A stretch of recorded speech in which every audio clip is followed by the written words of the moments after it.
Alhamdulillah, kita masih diberikan kesempatan untuk menikmati bagian yang pertama dari kuliah ke-10 terkait dengan faktor-faktor yang mempengaruhi TPS 3R.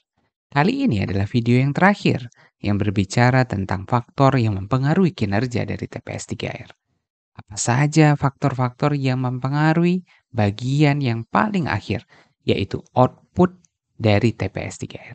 Kita akan simak dalam video kali ini.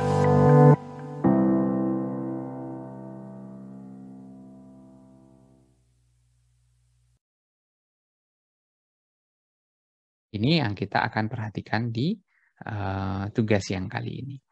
Oke, bagian yang terakhir ya. Bagian yang terakhir adalah output ya. Output. Jadi dari kesemuanya teman-teman. Nah, ini yang paling penting sebenarnya ya. Dari semuanya tadi ada sampah masuk, ada pelanggan, ada proses di dalamnya, baik itu yang berhubungan dengan organisasi, baik itu yang berhubungan dengan teknis operasional, baik itu yang berhubungan dengan administrasi, proses ya di dalamnya. Semuanya semata-mata hanya untuk suatu output. Nah, di dalam TPS 3R ini ada 4. Kalau kita kemarin bank sampah hanya 3 gitu.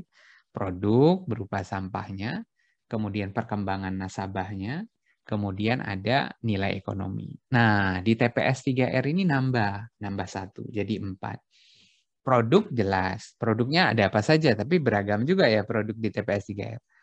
Sampah yang sudah dipilah jadi produk. Ya. Kemudian, apalagi produknya? Kompos. Apalagi produknya? Lele mungkin ya, karena ada kolam lele. Apalagi produknya? Ada tanaman hias mungkin ya. Terus kemudian bisa juga hidroponik misalnya. Ya. Semuanya bisa dikelola oleh TPS 3R karena lahannya menjadi lebih besar. Sampah yang masuk juga makin beragam.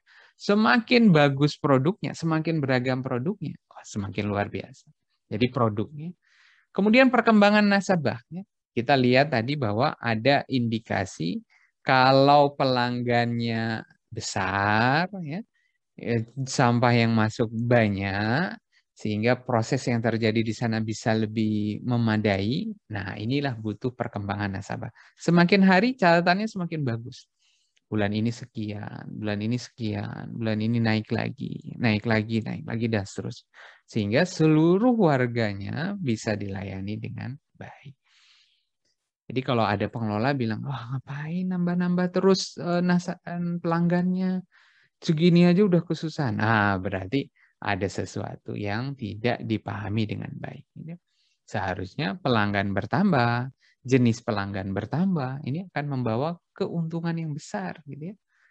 Nah, terus kemudian yang ketiga adalah apa? Residu. Kenapa ada residu? Seperti diagram alir pada saat mendesain tugas sampah ya teman-teman. Ini menjadi penting. Residu itu dihasilkan oleh TPS 3R. Yang nanti akan diangkut kemana? Ke TPA. Nah, kinerja paling utama dari TPS 3R adalah menekan residu. Jadi diturunkan residu. Bagaimana menurunkan residu? Berarti pemilahan sampahnya harus benar, penanganan lanjutannya harus bagus, pengolahan komposnya harus bagus, pegawainya harus dilatih, terlibatan pihak lain untuk fasilitas juga harus, gitu ya. Pegawai harus dibekali, modal harus ada. Wah, banyak sekali. Ternyata dari residu bisa diulik-ulik, ulik-ulik, belakang-belakangnya bisa banyak, gitu ya.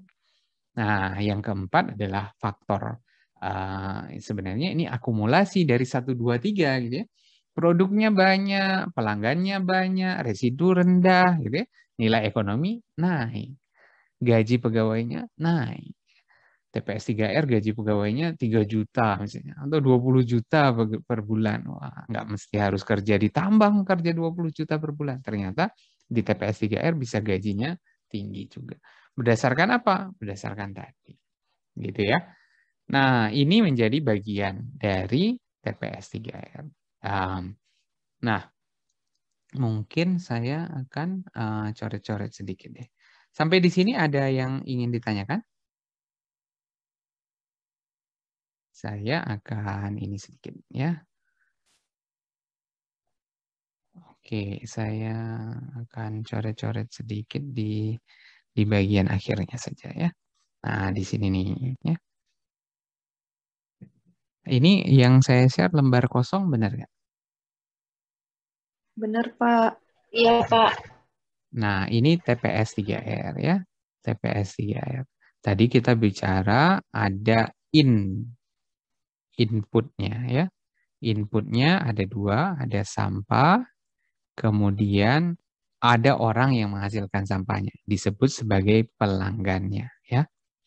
Nah, kemudian di dalamnya sendiri ini adalah proses. Prosesnya sangat bergantung pada organisasi. Kemudian bergantung pada teknis. Bagaimana memilah, mengolah, dan seterusnya. Kemudian tidak terlepas dari proses administrasi. Bagaimanapun pengolahan yang baik, tidak dicatat, tidak bisa bayar gaji, uangnya hilang. Gitu ya. Jadi administrasi itu penting. Jadi proses, harus ada proses di sana. Nah, di samping, nah ini ada cerita masa lalu lah kira-kira belok masa-masa sulit ya. Ini motif ya atau awal pelaksanaan, awal dari TPS 3R. Nah, ini bumbu-bumbunya gitu ya. Kisah klasiknya ada di sini ya. Oh, sampai menikah. Kok menikah? Sampai ke dibangun TPS 3R. Kira-kira gitu ya.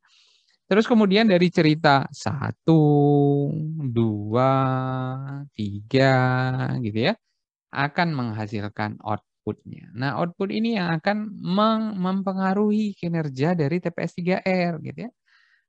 Ada tadi yang pertama adalah produknya ya.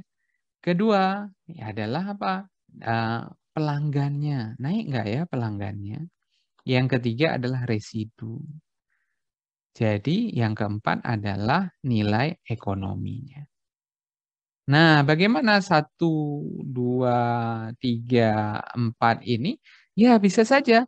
Ini berpengaruh ke sini, bagian satunya. Ini juga berpengaruh ke sini. Ini juga bisa berpengaruh ke sini. Ini juga bisa berpengaruh ke sini.